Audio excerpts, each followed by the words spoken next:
Trying to escape from a disastrous marriage, one lady retreats into a comfortable home. But circumstances unfold in such a way that it ends up being almost anything other than an escape. Harper stands in her apartment, staring into space. She comes to the window and sees a man falling in slow motion. It is her imagination at work. Harper then drives in her car for a while until she arrives near a luxurious house. She walks in the yard and takes an apple from a tree before knocking on the front door. A man named Jeffrey then opens the door and greets her. He tells her to enter. And when she does, he reveals that parts of the house are about 500 years old. Harper then walks around the house alone. Jeffrey brings in her luggage while she makes tea. After that, he gives her a tour of the house, showing her each room. Then he asks her if she is married and she tells him she is not. Once Jeffrey leaves, we see Harper showing her friend the house on a video call. She tells her that Jeffrey asked about her marital status. When her friend speaks, the reception goes bad and Harper apologizes for it. After the phone call, we see the falling man again and how Harper screams silently as she sees it. Then she gets a flashback of a conversation with her past husband, James. They sit and argue in a golden lit room.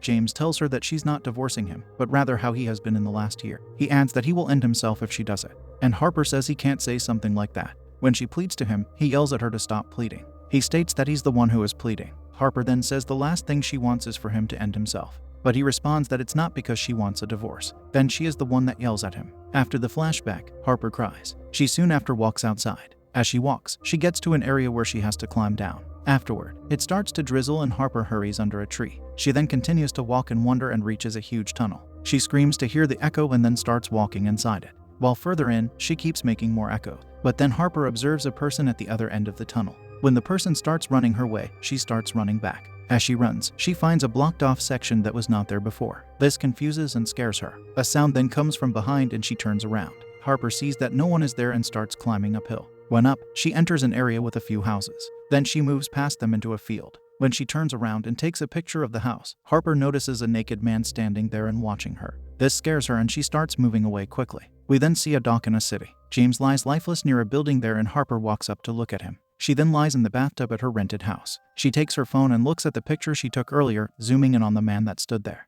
Then she sets it down after a few seconds. Later, she starts playing the piano at a respectable level and we see the serene nature outside as she plays. Then Harper sits in a room with her laptop. We see the naked man walking in her garden. He then peeks inside through the window. And soon after, her friend calls her on video. Harper continues to show her more of the house. And while she does, we see the man keep standing outside and looking through. Eventually, Harper sees the man and calls the police. When he sees her on the phone, he leaves her vision. Harper then comes to the front door and notices that it's not completely closed. She moves quickly to close it. As soon as she does, the man puts his hands through the opening. The service on the phone informs her that a unit is on its way to her. Then in a flashback, we see James come to Harper and take her phone away while she is texting. After reading some of it, he asks if he is scaring her. He then tells her she is the one who is scaring him. Following that, he demands that she unlock her phone for him, but she does not want to. This leads the man to strike her and she falls. After the flashback, the police arrest the naked man. A policewoman tells Harper that the man did not have an ID on him, and Harper tells her she thinks he followed her from the woods. After the policewoman guesses which woods it was, she says she thinks the man is harmless because he did not even resist arrest. We then see Harper talking to her friend, Riley, again.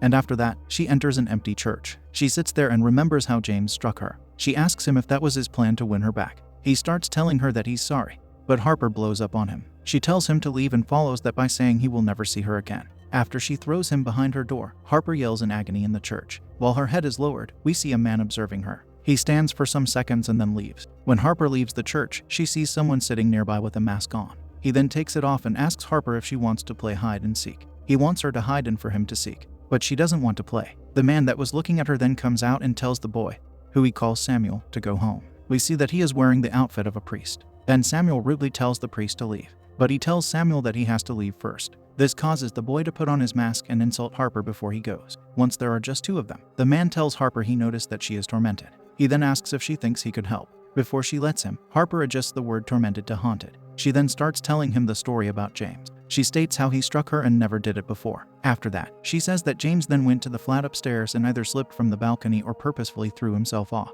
Harper adds that as he was falling, she felt like they could see each other. This prompts the priest to put his hand on her and say that he understands.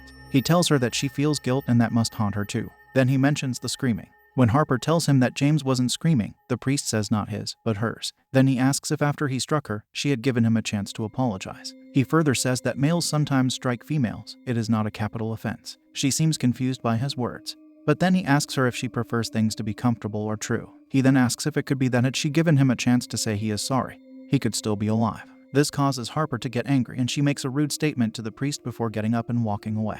Following that, we see the naked man engaged in a ritual. Then Jeffrey sits in a bar and works on a crossword puzzle. Harper enters the place and tries to order a drink, but Jeffrey tells her that he got it. Shortly after, a policeman enters and asks Harper how she feels after the naked man incident. Jeffrey says he is hearing about it for the first time. Harper expresses her gladness about how the man is now caught, but the lawman states they had the man released 1 hour ago. This information makes Harper upset and she questions the release. The policeman states that the man did not cause a serious offense, but Harper tells him that he was stalking her by following her from the woods and attempting to enter the house. After receiving an unsatisfactory response to that, she nearly storms out of the bar. Harper then walks in the dark. She gets scared and then starts running, and the naked man sees her run. When she comes home, she quickly locks the door and soon calls Riley. She tells her about meeting Samuel and the priest, Vicar. Then she mentions that the naked man got released. This brings her to say she is done and wants to go home. But Riley gets angry and says that she's going to come to her. She also says she will use the axe on the weirdo if he comes back. When Harper questions about the axe, Riley tells her there is an axe behind her. She turns around and sees it there. After that, Harper reads the address of the house to her friend and loses the phone signal. So she calls again to read it, but the situation repeats itself.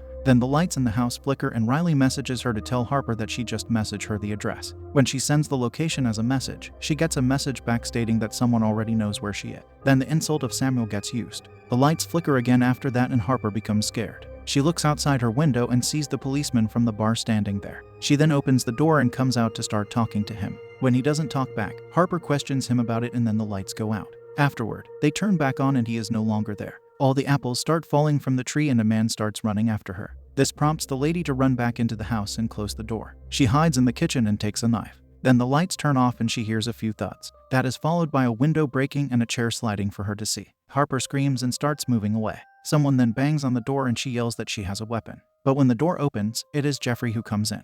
He questions her about the ruckus and she informs him of the situation. He then asks if that odd man returned. After Jeffrey finds a crow lying on the floor, Harper tells him that the policeman tried to come in along with another man. He tells her he believes her and wants to look outside. She tries to stop him, but he goes out there anyway. Harper follows him there and witnesses how he stands somewhere and yells out to whoever is causing trouble. But when the lights flicker, Jeffrey also disappears, who appears in his stead as the naked man. Harper backs away slowly from him and he blows a flower substance at her. This causes images to enter her mind. One of them is of the man reaching through the opening of the door. Harper reaches out to it and the hand grabs her. This prompts her to strike it with her knife. Now injured, the hand starts retreating. Harper then collects the knife that fell on the floor. After that, we see Samuel in the kitchen. He has placed his mask on the crow. Harper then comes to him and he tells her that she heard him. He talks to her for a little while and she tells him that she will hurt him again. But Samuel is not scared and approaches the knife with his body. He tells her he thinks she will not do it, but that she should. The lady closes the doors on him and starts counting to 10. While she does, he tells her to hide somewhere because he knows where she is. And when she reaches 10, he comes after her from another door. Harper retreats once more and closes herself in the bathroom. While she stands there for some seconds, the door opens and Vicar makes himself present.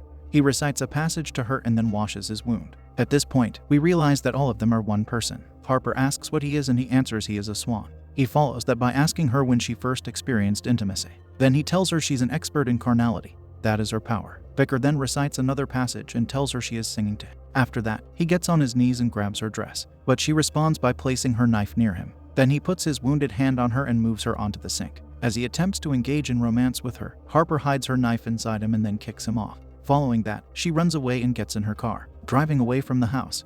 She hits Jeffrey on the way. She stops and then notices he has the same wounded hand. He then approaches the car and takes the lady out. He follows that by throwing her on the ground and getting into her car to drive away. As he does that, Harper stands and looks at outer space. But then the car speeds back at her, causing her to run back to the house. Jeffrey damages her car by trying to enter where it can't go, and Harper gets on the ground near the apple tree, perhaps giving up. What comes then is the naked man entering the area. We see that he has a leafy face. Then he gets on the ground with a huge belly and gives birth to a boy. That boy crawls toward Harper, and when he stands, it is revealed to be Samuel. He gets on his knees and screams. And then he also has a huge belly and gives birth to Vicar. But Harper, observing all of this, just casually and fearlessly walks back into the house. A pregnant Vicar follows her there. From his back emerges Jeffrey. The man stumbles as he goes after Harper, but then he stands with a big stomach just like those before him. Harper goes into the other room and equips herself with the axe. From his mouth then, feet first, we witness another birthing. James is what came out and he comes to meet Harper. He sits on the couch and she sits with him. He tells her to look at him and she does. Then he tells her about the details of his injured state and how Harper did it to him. She asks him what he wants from her, and he answers that he wants her love.